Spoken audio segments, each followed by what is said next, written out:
실리프팅도 피해야 되는 부위가 있거든요. 저는 그 중에 하나가 이제 콧대라고 이야기를 해요. 콧대를 높여주는 시술이 있거든요. 이쪽 같은 경우에는 혈류가 굉장히 적어요. 그리고 이 부분은 잘 녹지 않는 부분도 이제 논문으로 나와 있어가지고 콧대만큼은 절대로 실리프팅 하시지 말라고 말씀을 드려요.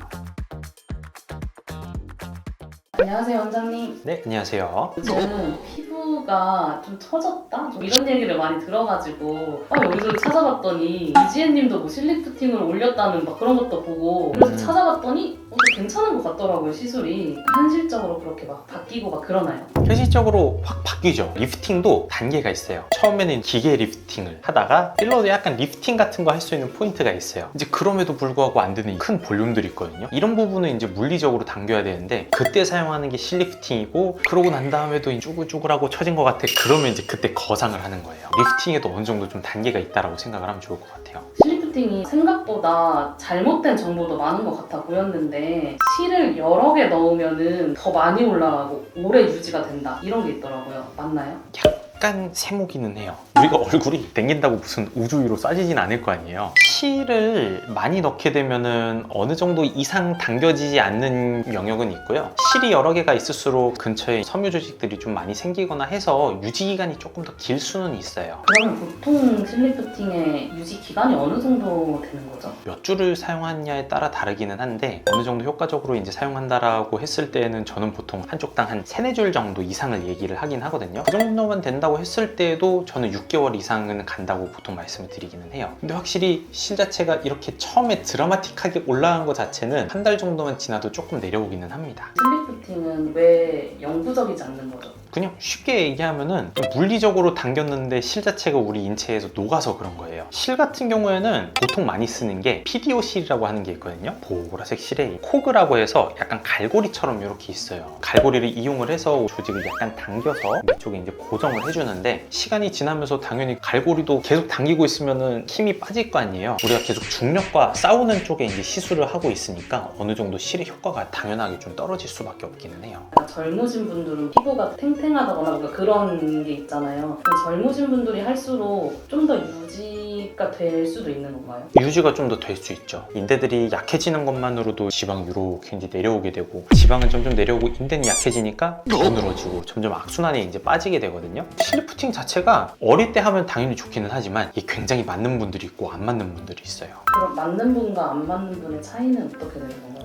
피부 두께도 어느 정도 있어야 되고, 사실 볼륨도 어느 정도 좀 있어야 돼요. 여기가 피부가 되게 얇아요. 그런 분들이 실리프팅을 그냥 무턱대고 받았다가는 갑자기 좀 볼륨이 확 줄어들면서 실 때문에 좀 자국이 남는 경우가 있죠. 근데 이 부분은 보통 다들 지방량이 되게 적은 편이고 피부도 얇기 때문에 여기는 되게 좀 조심을 해서 시행을 해야 되긴 합니다. 실리프팅 했을 때 가장 효과가 좋은 부위 중에 하나가 여기 심술보거든요. 불독살이라고 이야기도 많이 하잖아요. 이 부분을 당겼을 때의 실리프팅의 만족도나 효과가 되게 좋은 편인데, 이 부분도 피부가 너무 얇거나 아니면 지방이 너무 없거나 하는 분들 같은 경우에는 실리프팅으로 인한 그 자국이 좀 많이 남는 경우가 있어가지고 좀 유의를 해서 접근을 해야 됩니다.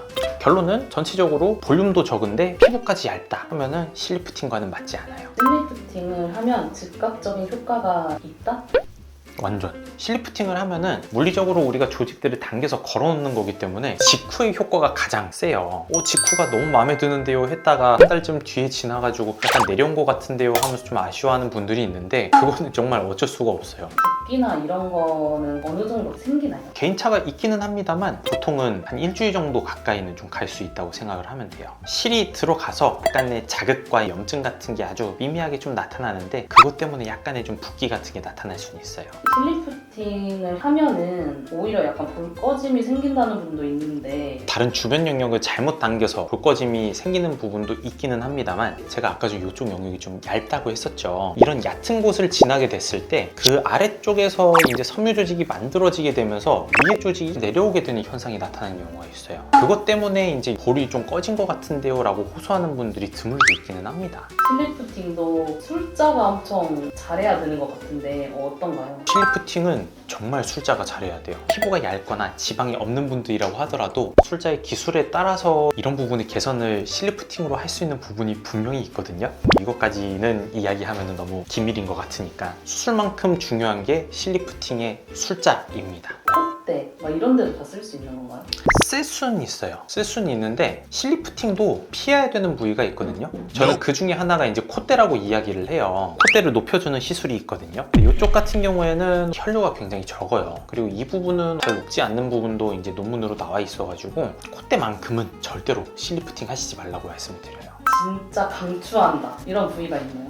제일 강추는 불독살. 심술보는 기계를 아무리 쓰고 지방 녹이는 주사를 하고 한다고 해도 근본적으로 이제 인대도 약해져 있기 때문에 되게 접근하기가 좀 힘들어요. 여기 쪽 영역은 사실 주변에 신경도 좀 있고 바로 밑에 이제 지나가는 혈관도 있기 때문에 기계로 충분한 에너지를 전달하기에도 되게 위험한 부위고 무언가 주사를 하기에도 되게 부담스러운 부위예요. 이쪽 영역은 실리프팅으로 당겨주는 게 가장 효과적이고 가장 안전합니다. 보톡스가 근육을 조금 연하게 해주는 거잖아요. 그럼 보톡스로 하면은 뭔가 그런 인대 같은 게 그런 게 되지 않나? 라는 생각이 드는데 피부를 잡고 있는 인대나 이런 쪽 영역은 신경으로 마비를 시킬 수 있는 부분이 아니에요. 보톡스 같은 경우에는 신경 자체를 막는 거거든요. 근육 보톡스를 맞는 이유 중에 하나도 근육을 안 쓰려고 맞는 거잖아요. 그러면은 인대 쪽에 맞으면 인대 쪽이 타이트닝이 돼야 되는데 피부를 잡고 있는 인대는 근육 조직이 아니거든요. 그렇기 때문에 그런 인대를 좀 줄여주기 위해서 리프팅 장비를 하는 거고, 이쪽은 그런 것도 타이트닝 시켜주기도 어렵고 지방을 너무 녹이기도 어려우니까 실리프팅으로 당겨주는 거예요. 실리프팅 효과를 미리 알 수 있는 방법 같은 것도 있나요? 의사 선생님들이 항상 진료 보러 가면은 가장 많이 하는 것 중에 하나가 이쪽 면을 잡고 이렇게 당겼을 때 얼만큼 올라가는가, 아니면 여기 아래쪽은 당겼을 때 얼만큼 올라가는가, 아니면 팔자 쪽도 얼만큼 올라가는지. 그리고 이제 실리프팅 할 때 되게 중요한 영역 중에 하나가 광대거든요. 우리나라 사람들은 광대 커지는 걸 정말 싫어해요.